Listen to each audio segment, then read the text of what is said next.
नमस्कार। स्वर्णिम मध्य प्रदेश छत्तीसगढ़ में आप सभी का स्वागत है। मैं हूं आपके साथ प्रियंका तिवारी। खबरों को विस्तार से जानेंगे। ज्योतिरादित्य सिंधिया प्रदेश के विकास और प्रगति की कामना के दौरान वो मुहर्रम जुलूस से पहले ग्वालियर में महाराजा बाड़ा के इमाम बाड़ा पहुंचे। इस दौरान उन्होंने कहा कि हमारी यही कामना है कि हमारा प्रदेश आगे बढ़े और विकास और प्रगति के रास्ते पर चले। आज जो गोरखी की पुरानी परंपरा है, ग्वालियर में जो पहला ताजिया लगता है हमारे प्रांगण में ही लगता है, उसी परंपरा का निर्वाह आज हमने किया है। और हमारी यही कामना है कि हमारा प्रदेश आगे बढ़े, विकास और प्रगति के रास्ते पे चले। भगवान का आशीर्वाद हो। पिछले 8-10 दिनों से वर्षा पूर्ण रूप से गायब हो गई थी। आज थोड़ी वर्षा आई है, लेकिन फिर भी अभी और इंतजार है हमें। पूर्ण वर्षा ऋतु अच्छी तरह से हो, हमारे किसानों की प्रगति हो और हमारा प्रदेश। उधर मणिपुर और मध्य प्रदेश में आदिवासी समुदाय पर हो रहे अत्याचार और शोषण के खिलाफ आज अजॉक्स संगठन ने ज्ञापन सौंपकर दोषियों के खिलाफ रासुका के तहत कार्रवाई करने की मांग की है। इस दौरान जमकर नारेबाजी भी देखी गई।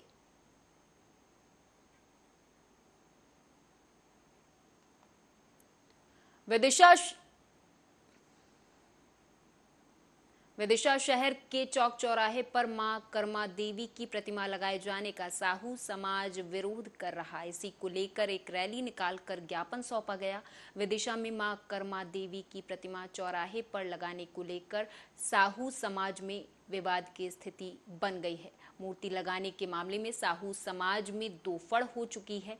समाज के कुछ लोग शहर के किसी चौराहे पर मां कर्मा देवी की प्रतिमा लगाने की मांग कर रहे हैं, तो वहीं दूसरी तरफ साहू समाज के लोग इसका विरोध कर रहे हैं।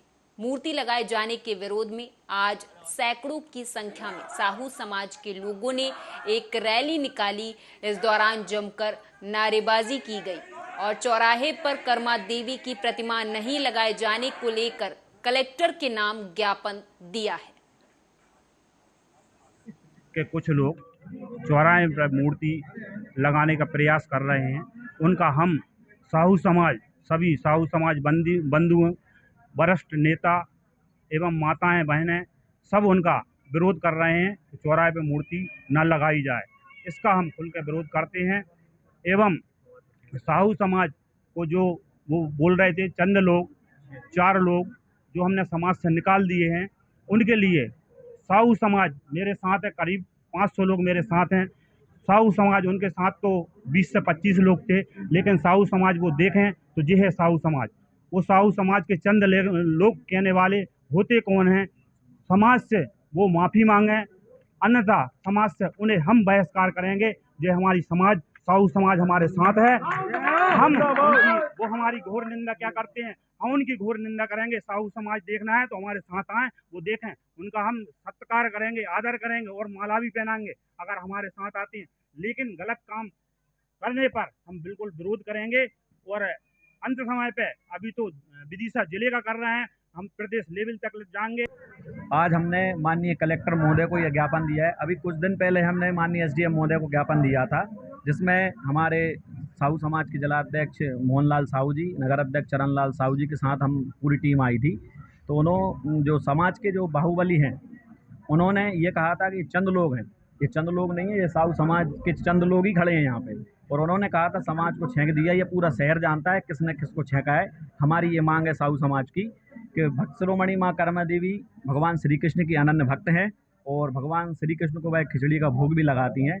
और भगवान श्री कृष्ण उनको अपनी माँ मानते हैं। माँ को मंदिर में स्थापित किया जाता है, ना कि चौराहे पे किया जाता है। भगवान जगन्नाथ स्वामी का उड़ीसा में जो मंदिर है, वहाँ पे माँ कर्मा देवी का भोग लगता है। कर्मा देवी भोग लगाती हैं भगवान श्री कृष्ण को, और उसके बाद वहाँ के राजा भोग लगाते हैं। 1000 साल पुरानी परंपरा आज भी चली आ रही है, क्योंकि कोई देवी देवता ऐसा ही नहीं पूछता। और ये चौक चौराहे पे लगाने की बात कर रहे हैं, ये हम साहू समाज के तय बर्दाश्त नहीं करेंगे। आज हमने माननीय कलेक्टर महोदय कांग्रेस के पूर्व पीडब्ल्यूडी मंत्री सज्जन सिंह वर्मा भैरुंदा पहुंचे, जहां कांग्रेस कार्यकर्ता पदाधिकारियों के द्वारा उनका भव्य स्वागत किया गया। इस दौरान बड़ी संख्या में कांग्रेसियों के साथ नगरवासी मौजूद रहे।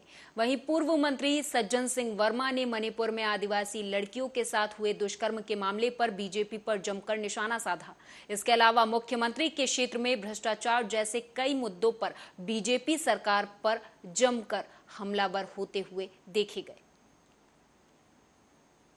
दुर्भाग्य है, गौ माता की आड़ में, धर्म की आड़ में राजनीति का शिकार करने वाले भाजपा के पाखंडियों को शर्म नहीं आ रही है। मैं किस्सा सुनाता हूँ। एक बार कमलनाथ जी इंदौर आए थे हेलीकॉप्टर से, वहाँ कार्यक्रम थे, कार्यक्रम हो गए लेट, हेलीकॉप्टर रात में नहीं उड़ता, तो उन्होंने कहा सज्जन क्या करें, मैंने हेलीकॉप्टर जान दो, फिर अपन कार से चलेंगे, इंदौर से भोपाल ही तो जाना। फिर कार्यक्रम निपटा के हम इंदौर से भोपाल जब गए, रास्ते में जगह जगह चौराहों पे सैकड़ों की तादाद में झुंड में गाय बैठी हुई थी। उनको आश्चर्य हुआ कि सज्जन ये क्या है। मैंने गौ माता निराश्रित है, बीजेपी की राज में जब चुनाव आएंगे ना, तो यही बीजेपी गौ माता को जंजीर में बंधी हुई कटते हुए दिखाएगी। अभी दया नहीं आ रही है, उनकी सरकार है पर उनको दया नहीं आ रही।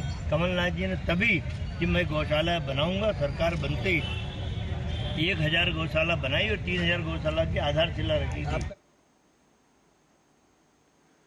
उधर कन्नौद क्षेत्र में तेज बारिश के कारण इंदौर बैतूल हाईवे स्थित ग्राम कालापाठा में शुक्रवार को ग्रामीणों के घरों में पानी घुस गया, जिससे घरों में रखा गृहस्थी का सामान जलमग्न हो गया। यहां पर स्थित गुरुद्वारे में भी पानी भर गया।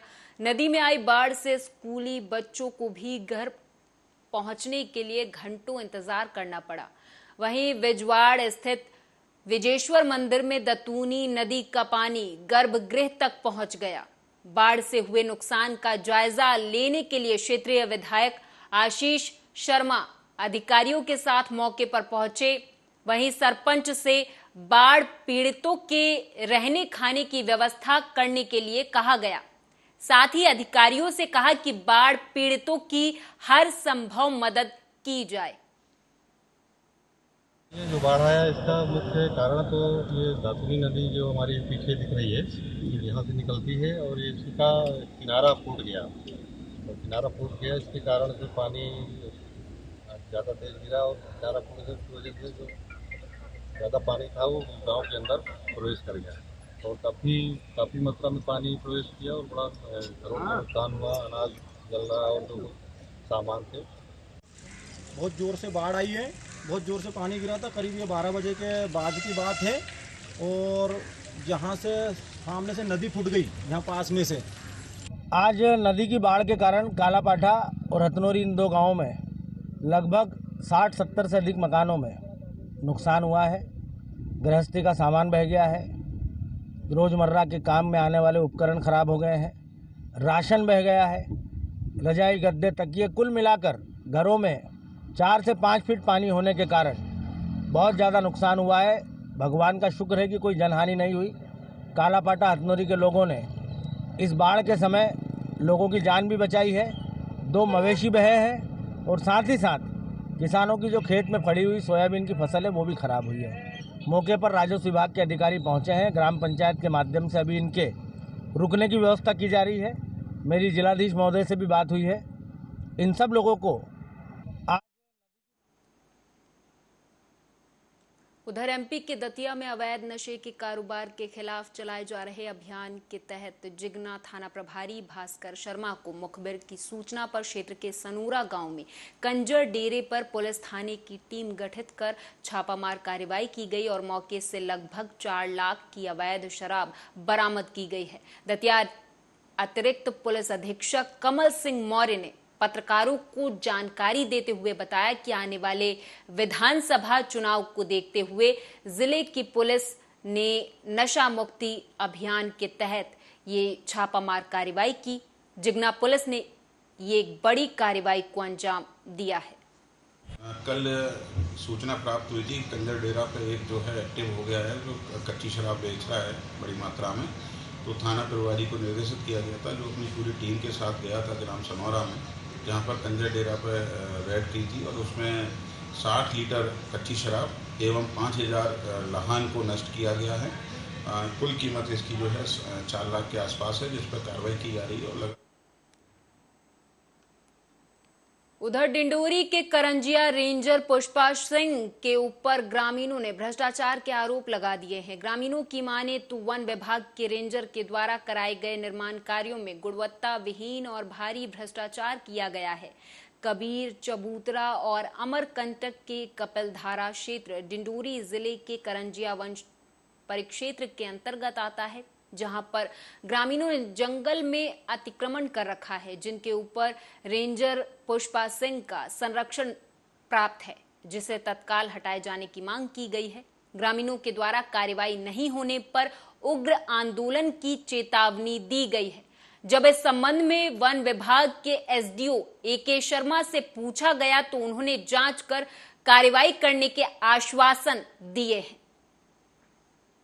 समस्या भ्रष्टाचार की समस्या लेकर हमको आना हुआ था यहाँ, और भ्रष्टाचार ये है कि जो कपिलधारा है वहाँ भी अतिक्रमण किया गया है, ढूटी डोंगर में भी अतिक्रमण किया गया है। और भ्रष्टाचार के मामला में चौरा दादर, बंगला दादर, खारीडी, गोपाल, इधर पगरी सोड़ा, सभी क्षेत्रों में जो भ्रष्टाचार हुआ है मैडम जी के द्वारा,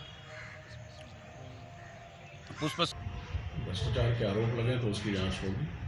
जो आज आप लोगों ने ज्ञापन दिया है कि गोलवाना महासभा द्वारा, उसकी जांच कराएंगे। जांच में जो दोषी होगा उसके ऊपर कार्रवाई की जाएगी। MP के कटनी में लघु वेतन कर्मचारी संघ के बैनर तले 5 संगठनों ने 17 सूत्रीय मांगों को लेकर धरना प्रदर्शन किया, साथ ही जमकर नारेबाजी की। बता दें आपको कि पूरी जानकारी में बताया गया है कि शासकीय राजस्व कर्मचारी संघ पेंशनर एसोसिएशन के द्वारा कर्मचारी और पेंशन की लंबित मांगों के निराकरण के लिए कई बार अलग अलग ज्ञापन दिया गया, लेकिन शासन स्तर से ना ही किसी तरह की चर्चा की गई और ना ही न्याय उचित लंबित मांगों का आज तक निराकरण किया गया, जिसकी वजह से राजस्व के कर्मचारियों में व्यापक रूप से असंतोष व्याप्त है। आज प्रांत के 6 बड़े संगठन लिपिक वर्ग शासकीय कर्मचारी संघ, मध्य प्रदेश राजस्व कर्मचारी संघ, तृतीय श्रेणी कर्मचारी संघ, मध्य प्रदेश लघु वेतन कर्मचारी संघ, मध्य प्रदेश वाहन चालक संघ और पेंशनर एसोसिएशन के संयुक्त तत्वाधान में 17 सूत्री मांगों के निराकरण हेतु ये आज एक दिवसीय धरना प्रदर्शन मध्य प्रदेश के 52 जिला मुख्यालयों पे आयोजित हुआ है। उसी तारतम्य में आज कटनी कलेक्ट्रेट के सामने भी ये कार्यक्रम आयोजित किया गया है। वैसे आपकी क्या मुख्य मांगे हैं? इनमें प्रमुख मांगे वृत्त का पदनाम परिवर्तन करना, ग्रेड पे 1300 से 1800 करना, लिपिक संवर्ग की वेतन विसंगति को दूर करना, उनके भी ग्रेड पे में सुधार करना। ये सभी 52 जिलों में जिला मुख्यालयों पर एक दिवसीय धरना प्रदर्शन का आयोजन विभिन्न कर्मचारी संगठनों के द्वारा किया गया है, जिसमें पेंशनर एसोसिएशन, लिपिक वर्ग कर्मचारी शासकीय कर्मचारी संघ, तृतीय वर्ग कर्मचारी संघ, लघु वेतन कर्मचारी संघ, शासकीय वाहन चालक संघ, मध्य प्रदेश राजस्व कर्मचारी संघ, इन सबके जिलाध्यक्ष और कर्मचारियों के द्वारा माननीय मुख्यमंत्री जी को के नाम पर एक ज्ञापन देने के लिए बहुत सारी ऐसी समस्याएं हैं जो हर विभाग के कर्मचारियों के छोटे से लेकर बड़े तक के लोगों की हैं, उनका समाधान कर। अंबिकापुर में भाजयुमों का अनोखा विरोध प्रदर्शन देखने को मिला। दरअसल बीते दिनों शहर के घड़ी चौक स्थित कांग्रेस कार्यालय राजीव भवन में हुई चोरी को लेकर भाजयुमों ने विरोध दर्ज किया है। विरोध प्रदर्शन के दौरान भाजयुमो कार्यकर्ता सीटी बजाते हुए लाठी डंडे से लैस होकर राजीव भवन कार्यालय का घेराव करते हुए देखे गए। इस दौरान जमकर नारेबाजी की गई है।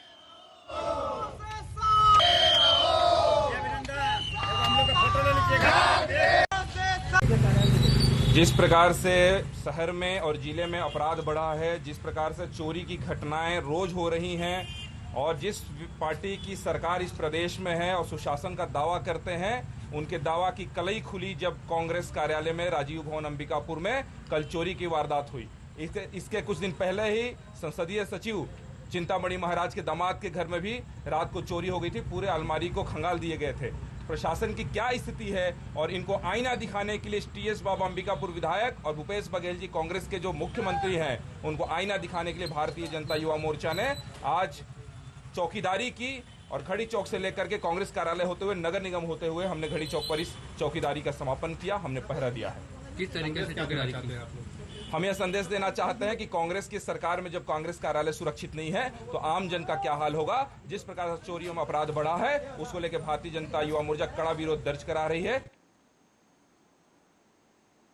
उधर डिंडोरी सिटी कोतवाली में 22 नग मोटरसाइकिल की नीलामी की गई है। 25 पुलिस एक्ट के तहत इन 22 लावारिस वाहनों की खुली बोली में 2,38,300 रुपए शासन के खाते में जमा किए गए, जबकि अमानत राशि के तौर पर 10,500 रुपए जमा कराए गए हैं।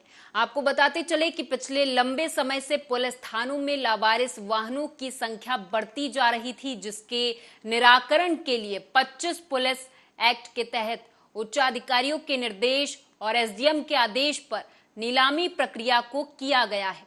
इस दौरान एसडीओपी आकांक्षा उपाध्याय, तहसीलदार शांतिलाल विश्नोई, कोतवाली प्रभारी सीके सिरामे, लोक निर्माण विभाग के इंजीनियर और नगर के नागरिक मौजूद रहे। 25 पुलिस एक्ट के तहत 22 वाहन नीलाम किए गए। 2,38,300 रुपये की राशि शासन के मद में जमा की गई। इधर अंबिकापुर में एक लव जिहाद का मामला सामने आया है। यहाँ एक विधवा को राजा अंसारी नाम के एक युवक ने खुद को हिंदू बताकर अपने प्रेम जाल में फंसाया। वहीं जब पीड़िता युवक के झांसे में फंस गई तो युवक उससे शादी कर उसे किराए के मकान में साथ लेकर रहने लगा। वहीं शादी के कुछ दिनों बाद पीड़िता को पता चला कि जिस राजा महंत नाम के हिंदू युवक से उसने शादी की है, दरअसल वो युवक अल्प समुदाय का है। उसका नाम राजा अंसारी है।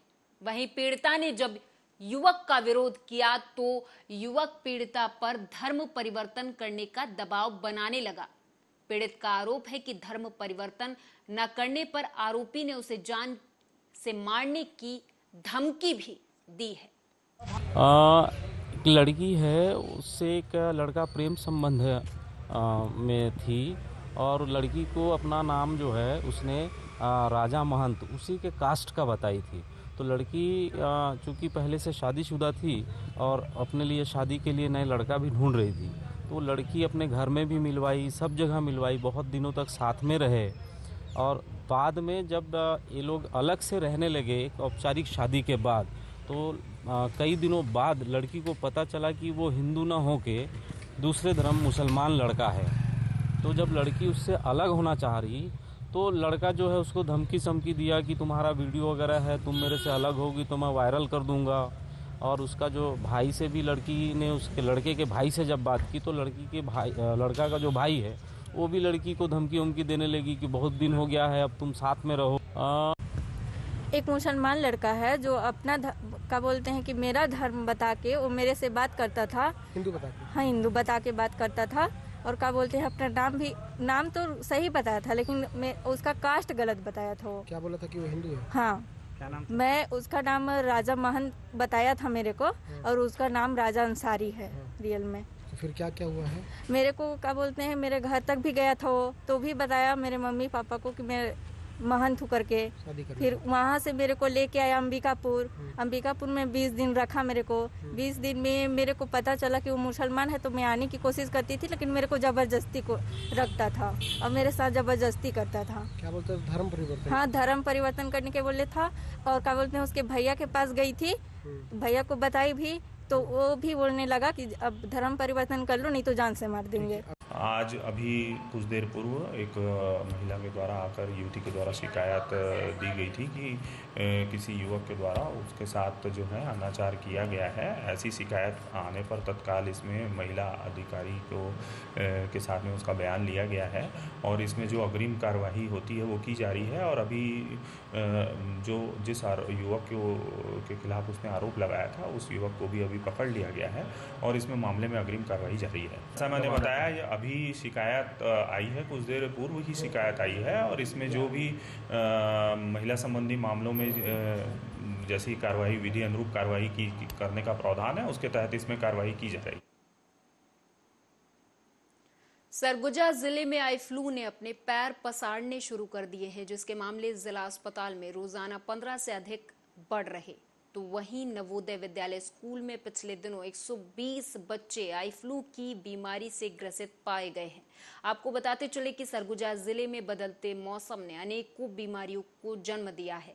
जहां इन दिनों सरगुजा जिले में आई फ्लू के मरीज अंबिकापुर के मेडिकल कॉलेज अस्पताल में रोजाना 2 दर्जन से अधिक बढ़ रहे। इधर बढ़ते संक्रमण को लेकर स्वास्थ्य विभाग की चिंता भी बढ़ गई है।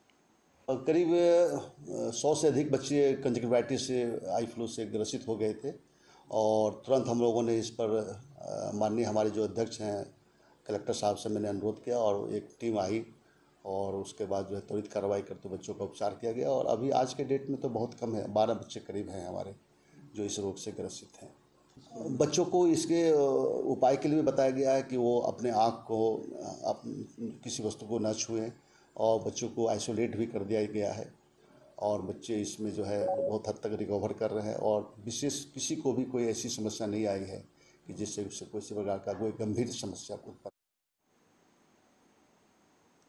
बता दें कि बरसात के मौसम में कई प्रकार की मौसमी बीमारियां फैलना शुरू हो जाती हैं। पूरे प्रदेश में इस समय आई फ्लू नाम की बीमारी तेजी से फैल रही है। वहीं शिवपुरी जिले में भी आई फ्लू वायरस के मरीजों की संख्या में लगातार इजाफा हो रहा है और मरीज लगातार जिला चिकित्सालय में इलाज कराने आ रहे हैं। आई फ्लू हर उम्र के लोगों को अपनी चपेट में ले रहा है। वहीं नेत्र रोग विशेषज्ञ डॉक्टर गिरीश चतुर्वेदी ने बताया कि आई फ्लू एक छूत रोग है। आई फ्लू रोगी को बार बार साबुन से हाथ धोने चाहिए, चेहरे को पानी से धोना चाहिए और आई फ्लू से पीड़ित रोगी के कपड़े, टॉवल और बिस्तर अलग होने चाहिए। क्या है, पहली बात तो ये है कि हमारे पास में बाकी जो काम है वो पूरा इंडोर का ही है और इन बाउंड्रीज के अंदर ही है। पेरीफेरी में हमारे पास में सीएमएचओ साहब हैं, पूरा काम कर रहे हैं। अब अपन लोकल लेवल पे क्या करेंगे हम लोग, एक तो हमारी क्लिनिक है जिसे सशक्त बनाया हमने कि 24 घंटे आएगा मरीज तो 24 घंटे अपन उसको दवा देंगे और उसको रोकेंगे। पहली बात तो ये एहतियात के लिए बता दूं मैं आपको कि सबसे पहले घर के स्तर पर, क्योंकि वायरस जो बीमारी है वो सेल्फ लिमिटेड है और सेल्फ लिमिटेड बीमारी कोई एक निश्चित पीरियड रहता है उसका 7 दिन 10 दिन का, उसके बाद में अपने आप ही स्वतः ही वो समाप्त हो जाती है। तो अगर आपको इतना हद तक लाल आंख और परेशानी हो रही है तो आप जरूर आ जाएं। तो आपको हम कुछ दवाइयाँ दे देते हैं हमारे डॉक्टर लोग और उस दवाइयों से उनको निश्चित तौर पे आराम मिल जाता है। अगर वो उसको कोई दिक्कत नहीं है, काम कर सकता है तो अपने हाथ लगातार धोए और दूसरे लोगों से खुद ही आइसोलेट हो जाए। इस खास पेशकश में मेरे साथ बस इतना ही। आप देखते रहें आर्या न्यूज़।